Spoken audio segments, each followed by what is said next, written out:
candidates in that contest. Clive Lewis. Clive Lewis, you nominated Jeremy Corbyn for the leadership. You served Jeremy Corbyn. You've been one of his most vocal supporters.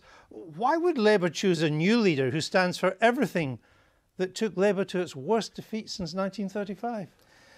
Because I'm standing to lead the party, to change the party, to transform it to winning, to help us win the next general election. Because I understand that if we are actually going to reconnect with millions of voters in this country, if we're going to change the country for good, then we need to be the change that we want to see. And I think ultimately there were many good things that came out of Jeremy Corbyn's leadership. There were things that didn't work, but there were things that worked. And this is about not throwing the baby out with the bathwater, about having some of those policies, some of those approaches in the next round, in the next leadership of our party, and making sure that we can take the best of what happened over the last 4 years and build on it. And that's why I'm standing. I think that's entirely possible.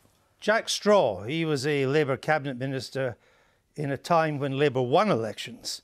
He says, quote, Labour needs a true loyal Corbyn successor like it needs a hole in the head. That would be you.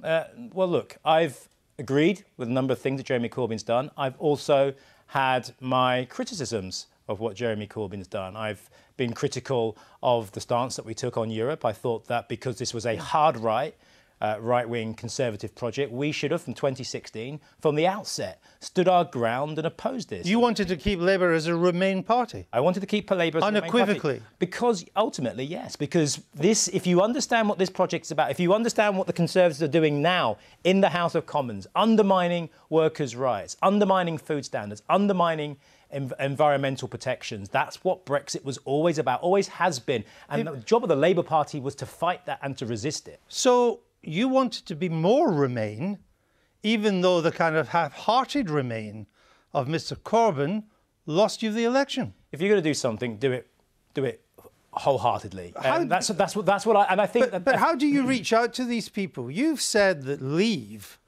was, quote, an inherently right-wing and racist project.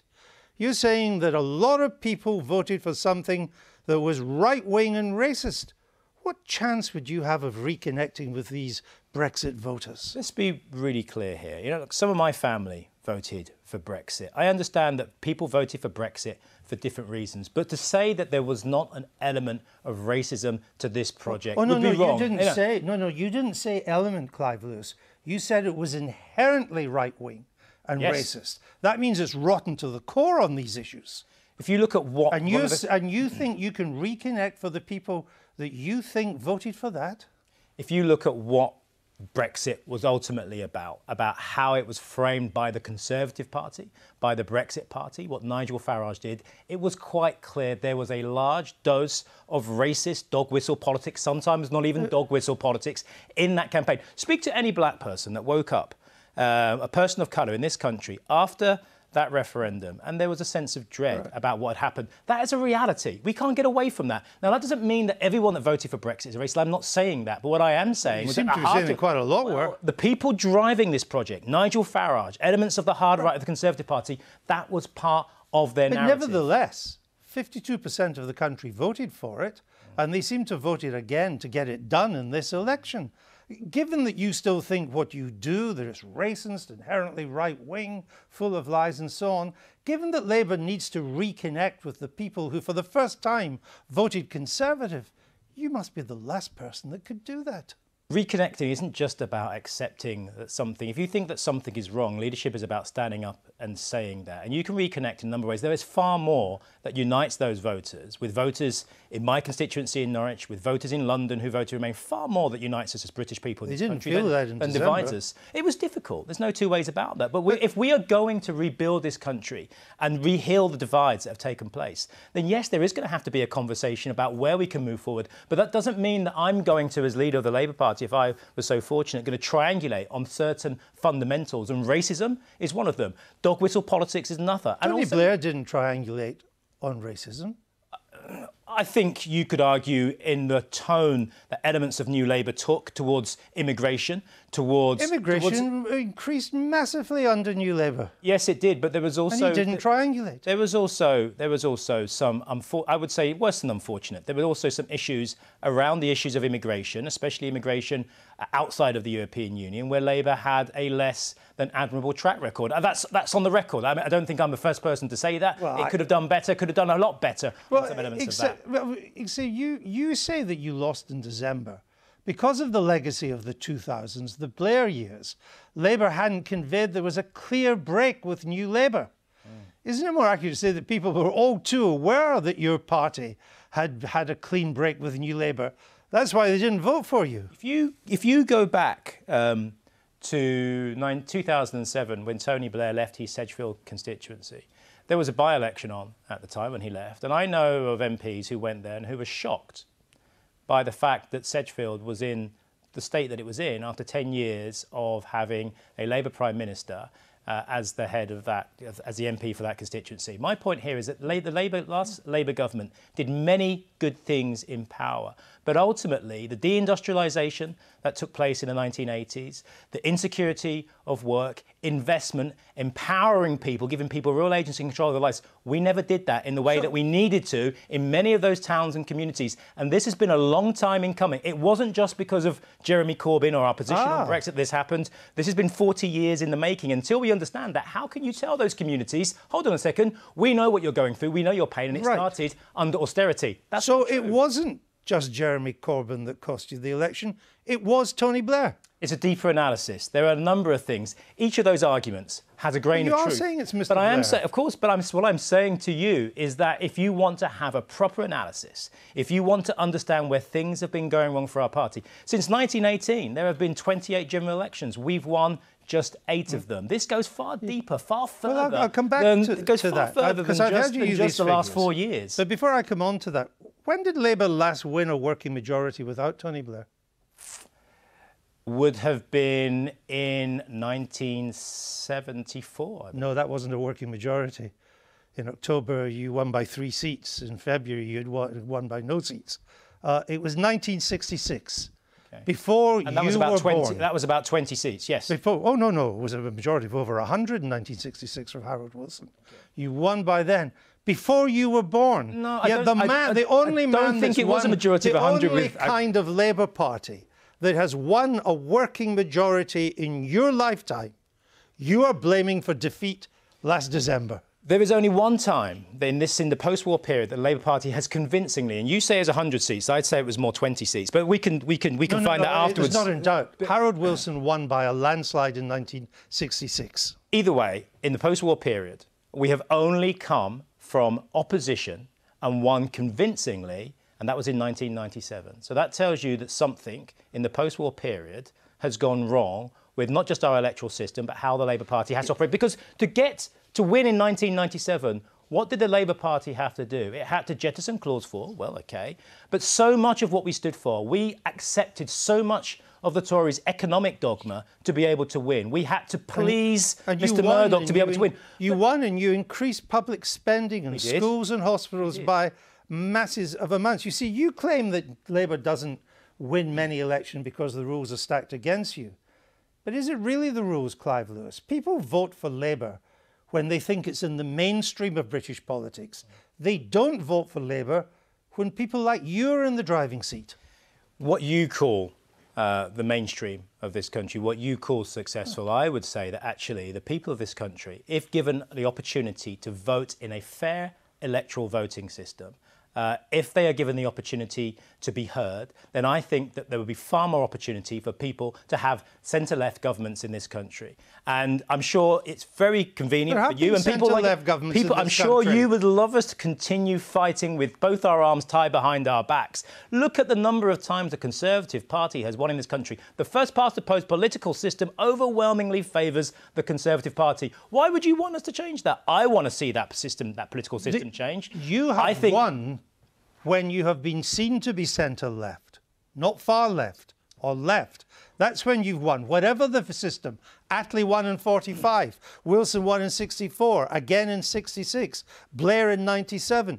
2001, 2005, when you were seen to be mainstream, whatever the rules. But the centre of British politics isn't fixed. This is the thing. When we look at the climate crisis, when we look at the gross levels of inequality in this country, when we look at how power and wealth is overwhelmingly focused in the south and southeast of this country, then you need policies which are going to address that. Tweaking on the margins isn't going to change that. The centre ground of British politics can shift. I think many of the arguments about public spending, about public ownership, about democratising our economy, I think some of those arguments have been and are being won. The fact that we need to address the climate crisis, well, the biggest existential you didn't win them in December, did you? No. I mean, you keep on saying you win arguments and lose elections. What's the point? Are you a political party or just a lobby? Of course we're a political party. Then it's not enough just to win the arguments. Of course we want power. But can I ask you this from everything you say? Because I've been wondering, I've been watching, and it's interesting what you say. Do you think that Labour can win an election on what you call the current rules on its own?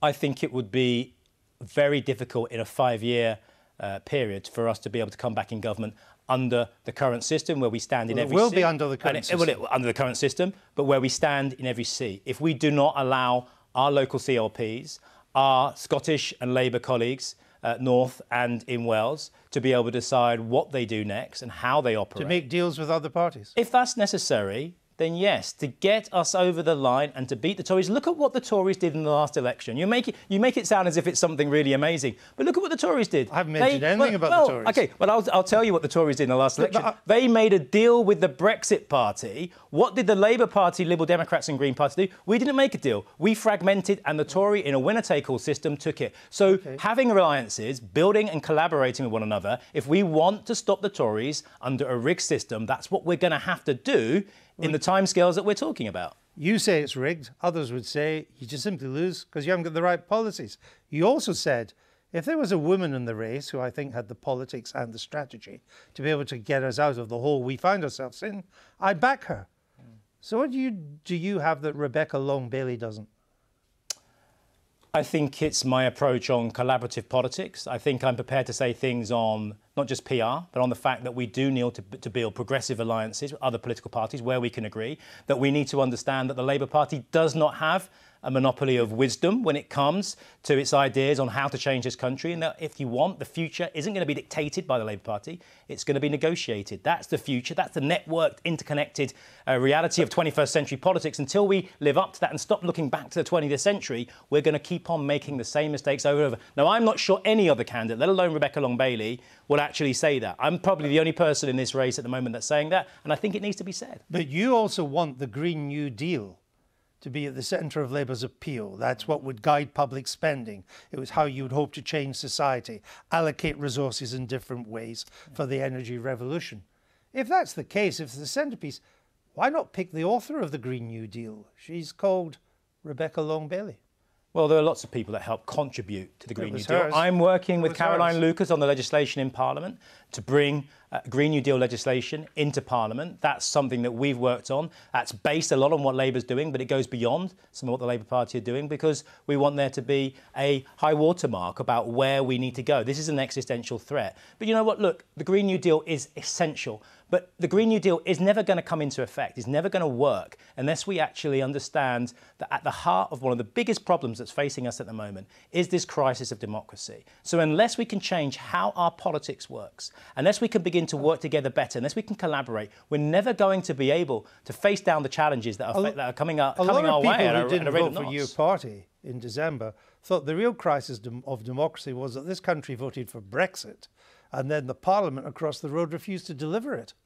I think when that's what they thought. Yes, that's what they wanted to take control. Some people did, and in 2016, people voted for us to leave the European Union. What form that took and what it looked like, no one knew. So what we were saying, we weren't saying for less democracy. People like me who were calling for a second referendum were saying, now we know what Brexit looks like. It was a theoretical concept before. Now we know what it looks like. People voted for it. People voted for a theoretical concept. Now we knew they voted for a government to implement it. People voted for different They wanted to take back control.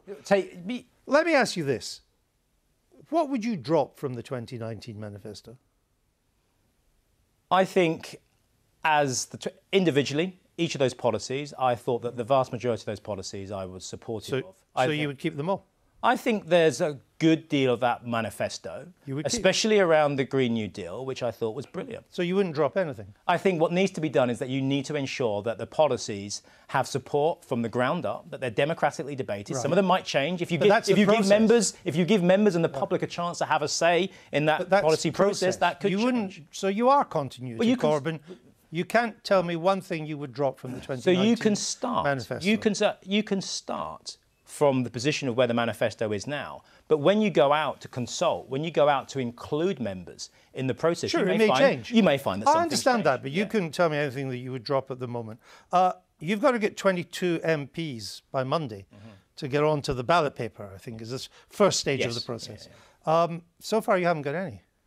Well, obviously, if you check now, you'll find that there are some people on there. I haven't nominated myself yet. That's going to happen later today or tomorrow. You haven't nominated yourself? I haven't done it yet because I've been busy talking to people, busy doing media. But I will obviously. Will you still do so after this interview? I will make sure that I nominate myself, of course. But I think ultimately it's a struggle for you, isn't it? Well, no, it's tough. It's not. I'm not going to sit here and say it's not. Particularly since you're telling the Labour Party they can't win on their own. You know what? After the devastating defeat that you just explained there, and I've just said that over the last 100 years, we've only won 8 times out of 28 times. I'm telling people some, what I think are hard truths about the fact that if we want to keep on doing the same thing, change a leader, tweak a bit of policy and expect a different outcome, I'm afraid it's wrong. Someone has to say that. I'm saying it. And until we acknowledge that, I think we're going to continue to make the same mistakes. And we thank you for being with us to say it tonight, Clive Lewis.